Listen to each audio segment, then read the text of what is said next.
Don't buy a new car. You don't need it. Buying a used car, 3 to 5 years old, gonna get you from point A to point B, and it's still going to save you a lot of money in the long term. Hey y'all, welcome back to my channel, or welcome if you are new here. My name is Brooke. I'm a 28-year-old remote tech employee, and on this channel, we like to talk about all things personal finance and how we can get better with our money. So if that's something that you're interested in, please make sure to hit that subscribe button and get notified every time I put out a new video. Today, I get to make a really exciting video for you all. I'm going to talk about my net worth at 28. So if you don't know what your net worth is, it's a really easy number to calculate. Your net worth is just all of your assets that you own minus any of your debts, and that gives you your net worth. The reason why a net worth is so important is because it gives you a good benchmark to see how you're doing financially overall. It's more of a metric of long-term growth and success. So what you're always aiming to do is to have a good net worth where you have more assets than you have debt. And that's not always easy to do, especially if you're just starting out and you're young. But that's okay, because when you're young, the biggest thing that you have an advantage on is the amount of time you have available to get your money working for you. So even if you feel like you don't have a lot of money to start investing, or you have a low net worth because you have a lot of debt, don't freak out. It's okay. You can change your situation. All you have to do is learn a few of the basics of personal finance, put into practice what people are saying online, and make sure that you are living within your means. It's really not something just for the wealthy people. A net worth is really for anyone who wants to know how well they're doing in life with their finances. So let's go into my numbers. So these are the numbers at the end of December 2024. I like to update my net worth every month, but if that feels overwhelming to you, you can do quarterly updates. You could even do a whole annual update. It really just depends on you. The only thing that you need to get started is your account balances and a calculator or a spreadsheet, which is what I like to do because the spreadsheet helps me do all the math for me.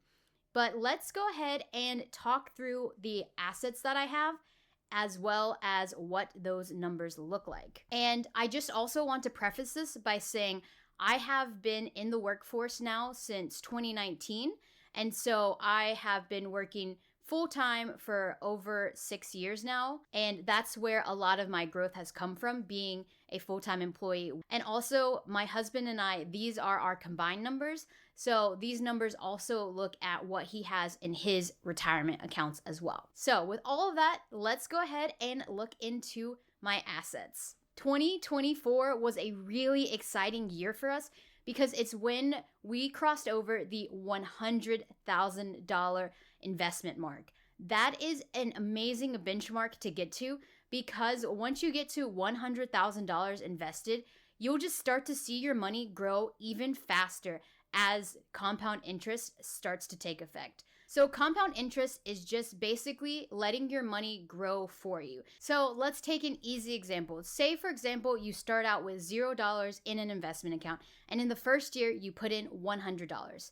In that first year, you make 10% returns on your investments. That's an average year for the stock market on returns. So that means that at the end of year one, you would have $110. So then in year two, your starting balance would be $110. And then at the end of year two, even if you didn't add anything extra to that and you still had another 10% return, that means that your account would grow to $121, and that would compound over time. And if you continue to add to it annually or monthly, that would mean that your compound interest would explode your growth, and your initial upfront investment wouldn't be the overall amount. Compound interest would be doing the work for you to get to that big number. So a lot of people, when they become millionaires, a lot of that money comes from the compound interest working in tandem with them rather than their initial contributions. So if you feel like getting to $100,000 is a really daunting task, just know that once you start to flex your muscle of investing, that compound interest will start to help you reach that goal faster. Let's talk about how much money I have in my investment accounts. So again, this is both my husband and I's combined investment accounts, And these are how much we had in these accounts at the end of 2024. And going forward, I would like to make a quarterly net worth update for you all so you can see how we are doing. Again, we are 28 years old, and my goal is to reach a $300,000 net worth by the time that we turn 30. So that is a really exciting goal to look forward to in the next 2 years, and I am hopeful that we can reach that. That doesn't always mean that it's going to happen, because if you have investments, the market can go up and go down. So you're not always in control of what the numbers do in your investment accounts, but you are in control of what you do tactically every day to make sure that you're continuing to let your money work for you. So that means continuing to invest in the market even when it's down, and not selling when you're scared that the market is collapsing. So if you have a long time horizon, just set it and forget it. All right. So in our investment accounts, we have my husband's 401k, my 401k. I also have a Roth IRA. My husband has a Roth IRA. I also have a rollover IRA from my previous employer that I put my old 401k in. We also have a joint brokerage account that's just a regular after-tax brokerage account that anyone can open up. And we both have HSAs because each of our employers has a high deductible healthcare plan. And so what we're doing is when we put that money into our HSA, we are investing most of it and not using that money until the future. So combined with all those accounts, our investment accounts are sitting at $153,700. And I'm really proud of how hard we've worked to get to this number, because when I first started out in 2019, I didn't have a Roth IRA. I didn't have a 401k. I had to wait a year to even get a 401k match at my first company. And so I really started from zero. I didn't have any money except for the money that was in my savings account. So the next asset that we have is our home. So we do own our home. And one of the things that I do with this is I take a rule from the Money Guy show. And they say don't overinflate your net worth with your home value. And so to be conservative, what I do is in my net worth, I just include the base price that I paid for this house when I bought it back in 2020. So that means my home on my net worth sheet is $170,000. That is not the price that you would see on Zillow or anything like that, but that's how much I paid for my house in 2020. And the last number that will go into our assets bucket is our savings account.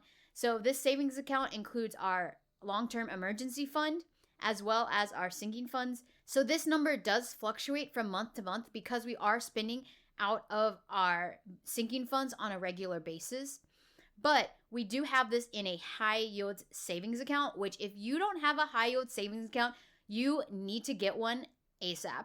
High yield savings account are so much better than traditional savings account because of the APR that they're giving you on your money.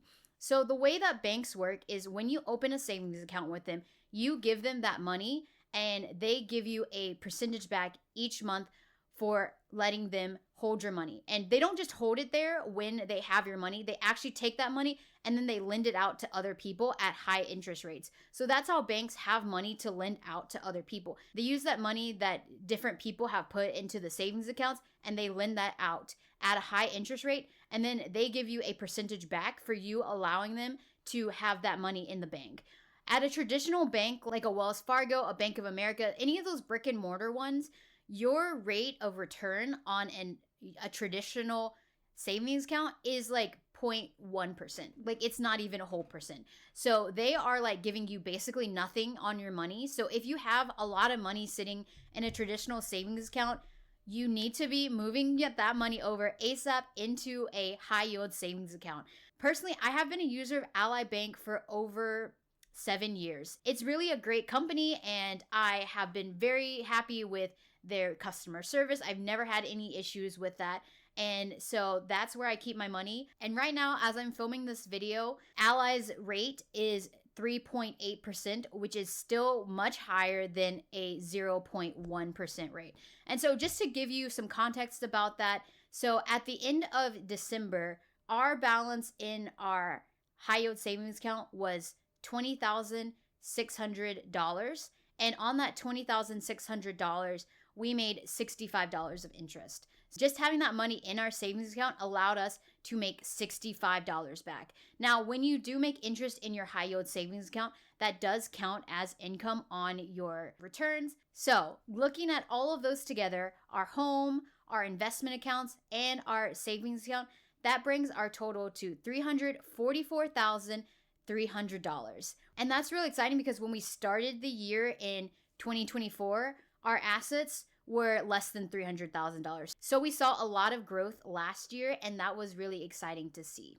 Now, let's go on to our debt section, because as part of your net worth, you have to be honest with yourself about how much you have in debt, and we do have debt. Now, within this debt section, we do include my car loan, but I don't include the value of my car within my assets. And that's just my personal preference. Everybody does their net worth their own way. If you want to count your car, that's totally fine.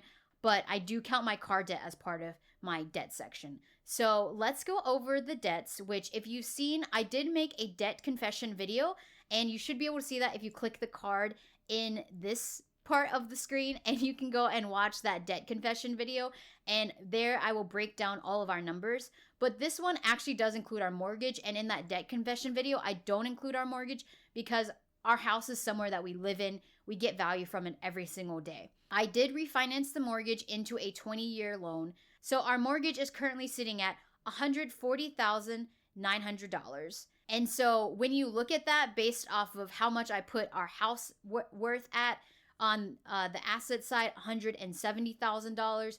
That means that on my overall net worth, I'm only counting about $30,000 of value that our house has within our net worth. So most of our net worth is actually coming from our investment accounts. Now, the next debt that we have is my husband's student loans. They're all federal student loans through Mohela, and they all have interest rates that are below 4%. We're paying them off on an accelerated timeline, but we're also not rushing to pay them off within this year. That total at the end of 2024 was sitting at $27,700. We got under the $30,000 mark in 2024, which is really exciting because my husband started out his student loans with over $55,000. And so I just am so excited about how much progress we've made since we combined our finances when we got married in 2023. The last debt that I have is my car debt.